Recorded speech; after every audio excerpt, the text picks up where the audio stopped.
My name is Koury Eways. I've been a paramedic since 2002. I've been an EMS since 1998. So this is actually my second instructor course, but I can think back to my first EVE course, and it was a lot different than what I expected.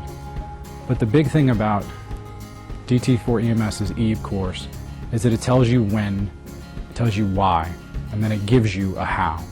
So many problems we have in EMS are because of not knowing when, not knowing why, even when we know the how. It doesn't matter what kind of skill it is.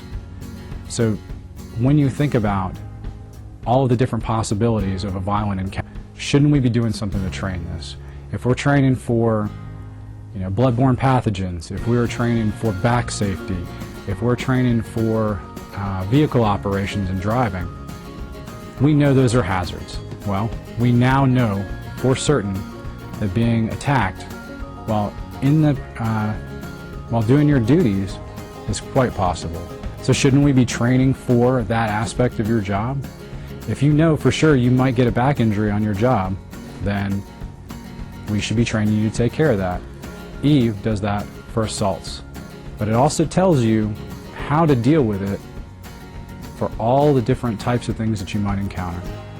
It tells you how to deal with it in a way that's legally defensible, so it protects your department as well as you, because we don't want you to get hurt.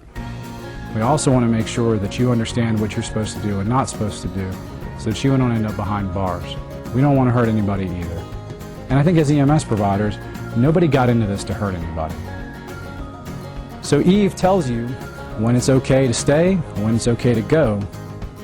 It gives you principles so that you can understand how to deal with fluidity in situations, because we don't ever go into things that are static in EMS. They're very fluid, they're dynamic.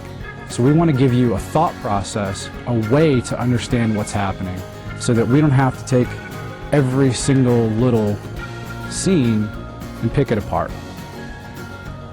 So do I suggest this class to everybody? Absolutely. Do I think this class should be taught to every EMT, every firefighter, every first responder? Absolutely. Do I think it's worth the money for departments to spend? Absolutely. Think about the amount of money a back injury costs or a neck injury costs on the job. If you get assaulted and you're injured, it's going to cost that plus legal fees.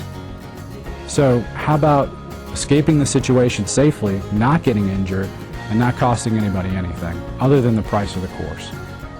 You can weigh it out for yourself,